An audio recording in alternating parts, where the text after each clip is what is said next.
từ ta lưu shi hờ nó lón đề nu na cu từng bao xua từ lo cho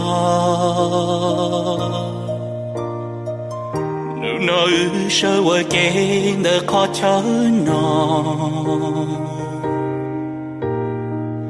trên chỉ tơ tiệt có giờ cu tu tia ta bu lu shi hờ thông ta bu lu trái nó ta ca hết cho cu ca yua nhá đời cu isha cho tay kỳ thao cu khi lu khó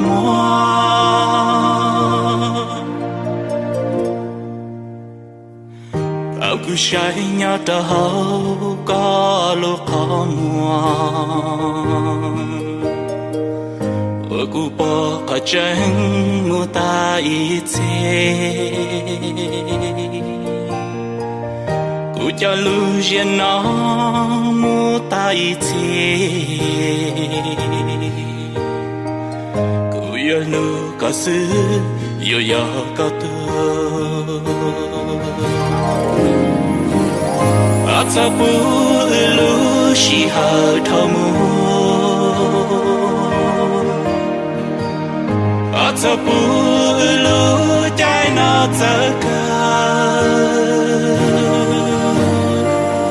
khi tu cu có yêu nhau đời cu isha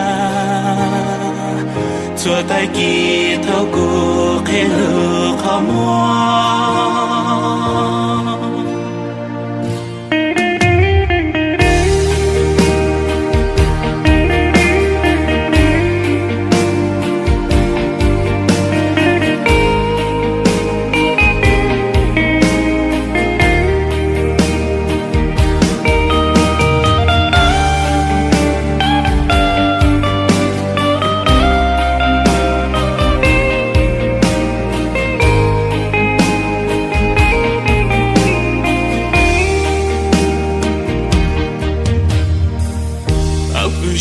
nhớ trở hậu có lúc khó mua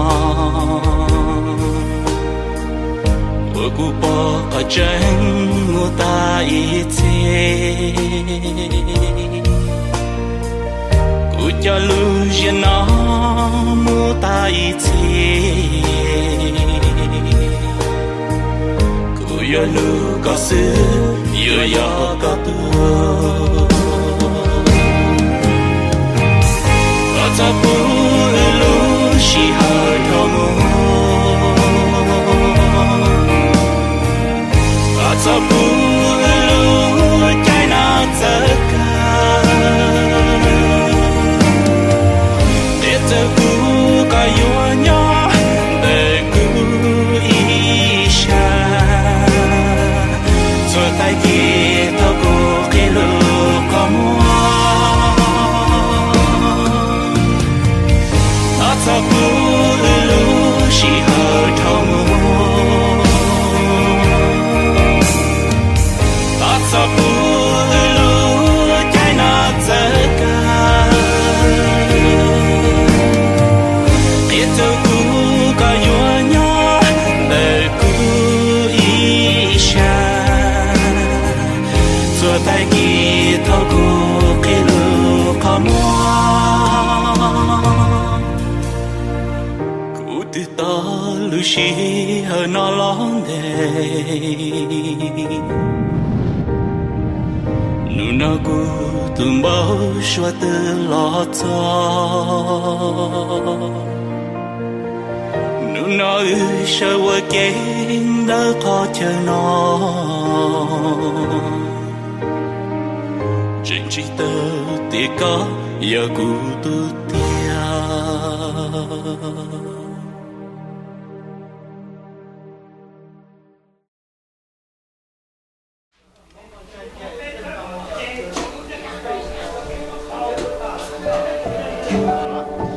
sẽ ít khó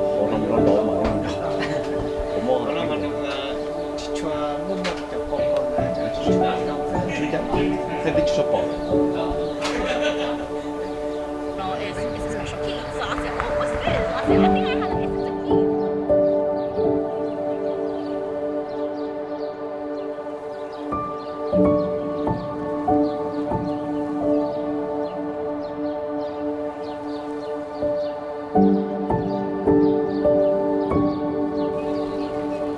Oh, you can do that. Well, I don't know all those. I don't know all those. Okay. Okay, look, don't smile like that. So cute. Cuteness overload. I'm gonna take you over to grandma's house.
There's two people that I know you wanted to be here and it's not here, and it means the world to me because I met them, and I want you to know that I customized this for you.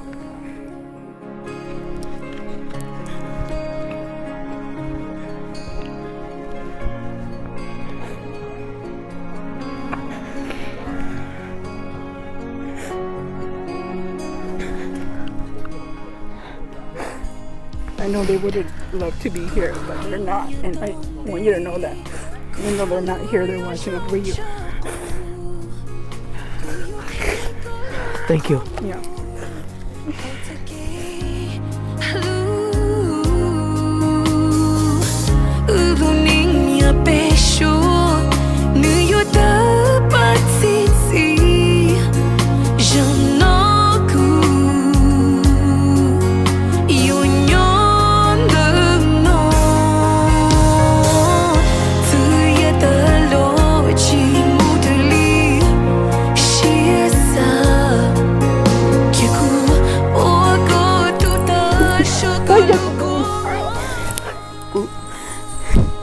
Cô lực không nó món này mà cứ bao giờ mà sao mà chỉ bao chỉ giờ nè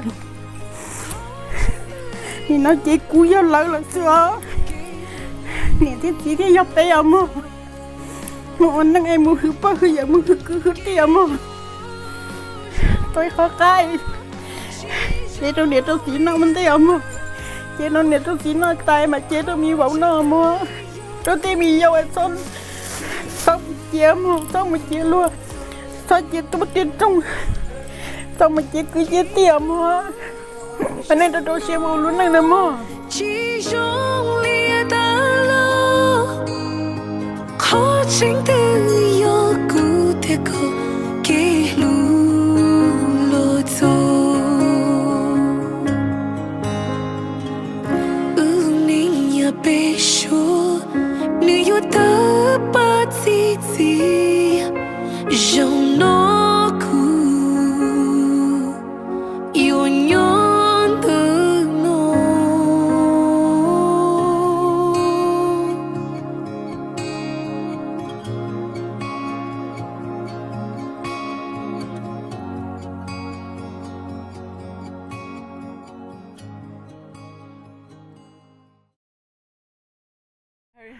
I'm happy that today is our special day. I will not trade today for anything. I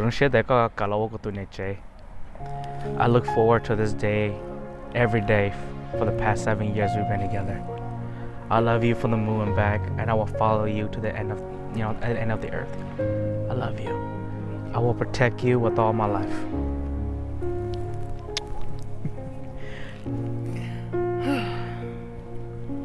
You got this. I don't know where to begin, but I want you to know that I think it was destined. We were destined to be together, because I always tell you this, that I think we were meant to be.